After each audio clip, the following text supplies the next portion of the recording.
How y'all doing today? Happy New Year! Happy New Year!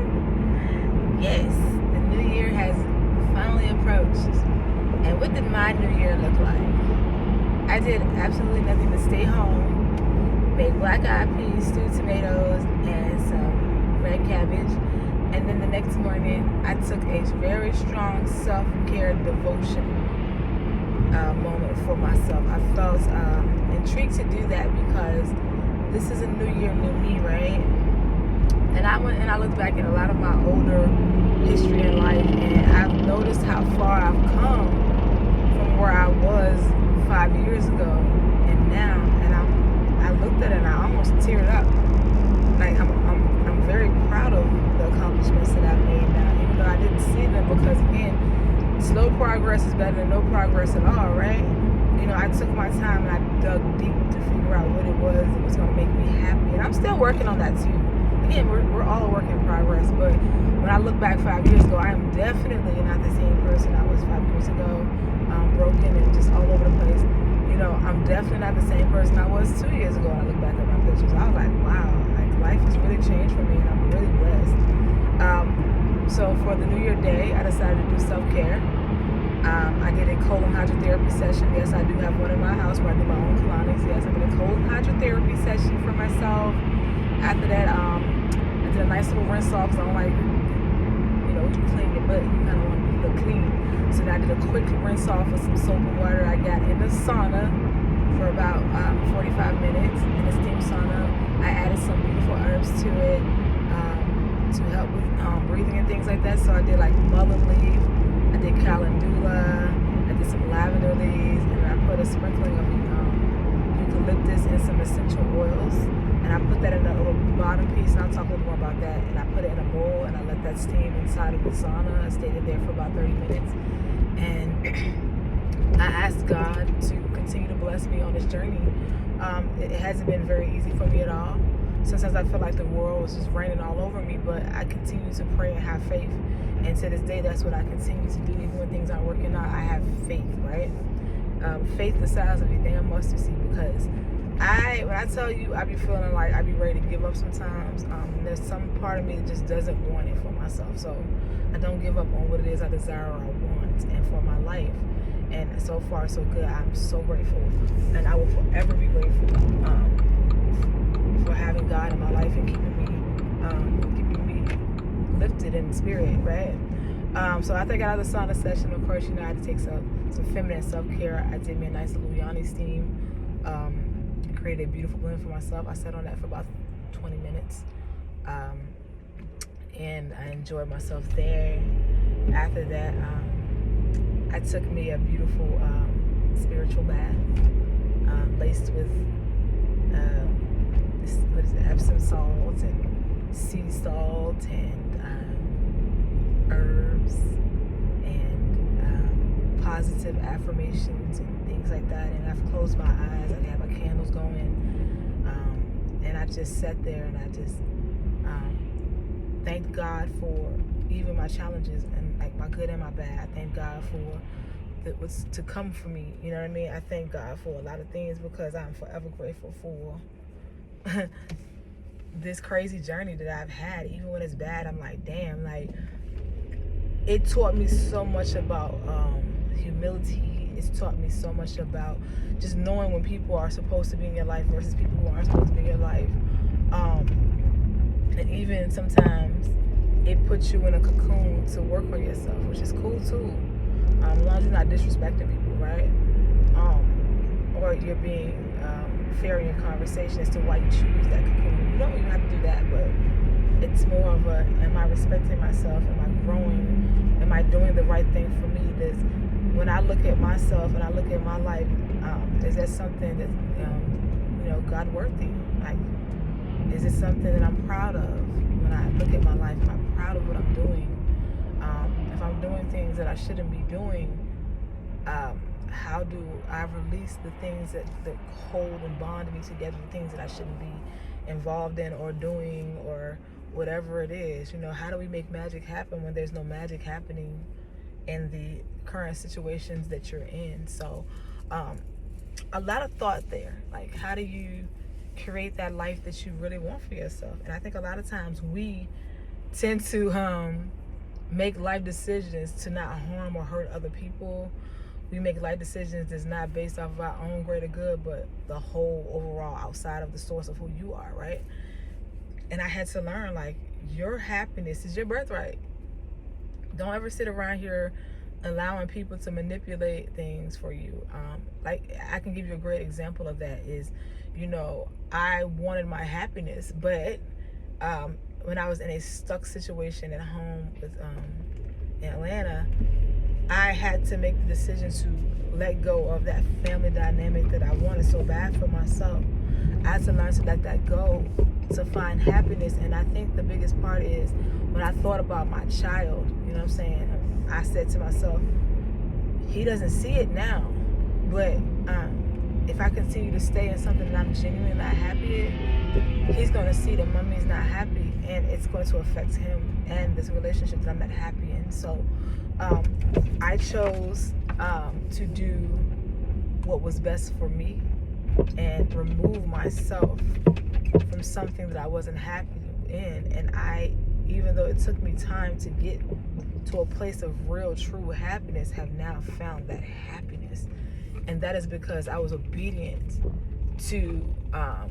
I was obedient to myself. I was obedient to what I felt was right for me. And I think a lot of times we don't do that. We just try to, create this false reality that we're happy somewhere just to save face and to, we just want to try to save face and do stuff to satisfy other people, but not really necessarily ourselves. And I think that's shitty. It's shitty. If I look at my life now, me and my son, we're happy. You know what I mean? I took that time out and I nurtured that bond that I have with my child. I nurtured that bond that I have with me and God, right? And what that has in turn given me is nothing more than a bunch of beautiful blessings for myself.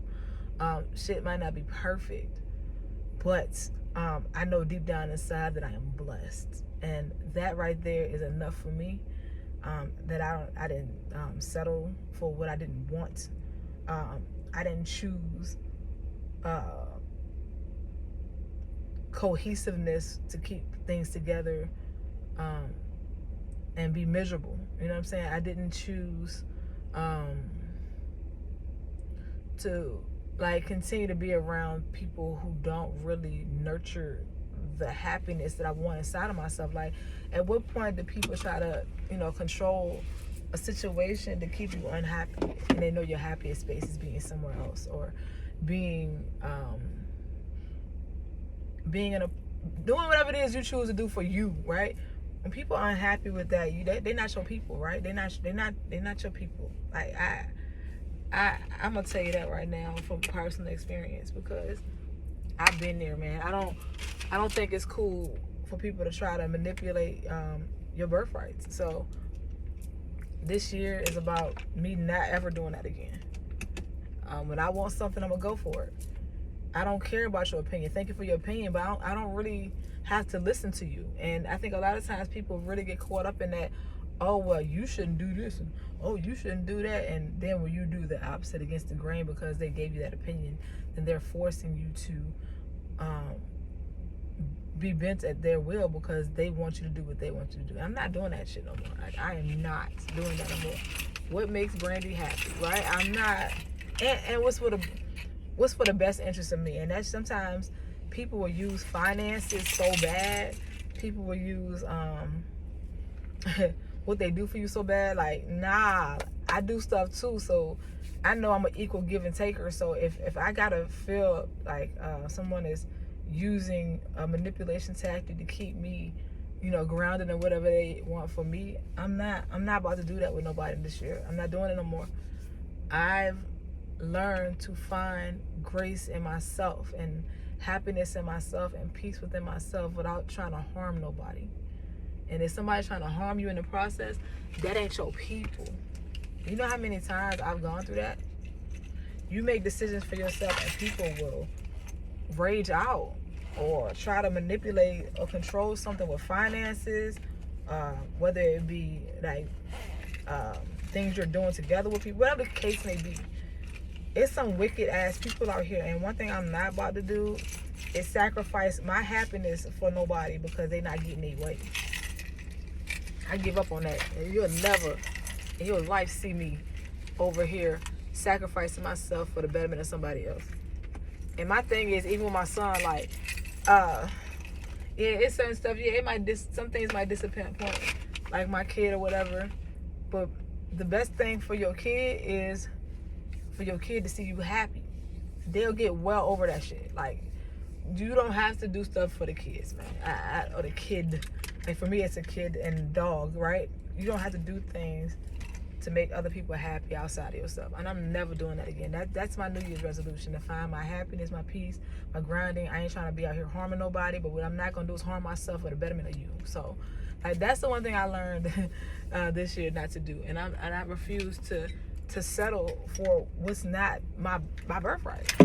And I hope you guys take that message and ride with it too, because it's too many master manipulators out here. There's too many people out here trying to make your birthright theirs. There's too many people out here trying to mold and shape your life purpose. No, I'm not doing it no more. And my New Year's gave me that opportunity to just really sit with myself and say, like, what is it that I want for myself? And what I want for myself is happiness, self-preservation, and peace. I'm done with everything else. Don't try to tell me to do nothing. Don't force your hand on me. Don't do none of that. And if I have to, like I've done 5 years ago, lose it all to gain my peace, I promise you, you might struggle for a little while by losing it all, because I have done that, right? I lost it all. I was at rock bottom. But won't God do it? So I'm going to tell you straight up, don't let rock bottom scare you, because rock bottom is more spiritual than financial. It helps you evolve spiritually, and I don't think people understand that it's okay. God don't, Rome won't build in a day. You know, God is not going to put you in a situation that you're not prepared to endeavor. So don't allow fear to stop you from your blessings, because one day you're going to look back and be like, damn, what if? And I'm never going to be that what if person. I'm going to be that damn I did it. And that is my goal for 2025. I'm not settling for no crazy relationships that don't serve me. I'm not about to be manipulated into nothing. I'm not about to be forced against my will to do shit. I'm just not doing it. I'm doing what makes Brandy happy and what's for the betterment of me and my child. Okay? And I love that. Okay? So, Happy New Year, y'all. I hope y'all do the same. And gravitate towards, harnessing your greater energy, because people will dim your light so quick. They do not want to see you grow and elevate and do things. They don't want you to pull out your creativity, your creative ideas. If you ever had this book that you was going to make, finish that goddamn book. If you ever wanted to build a tiny house or something, build that goddamn tiny house. Even if you don't have all the materials to do it, start buying them. But do not let your dreams go to the wayside for other people. Do not do that shit. Do not live in your purpose. Just do it, okay? So, yeah, Happy New Year's, y'all, and have a good one.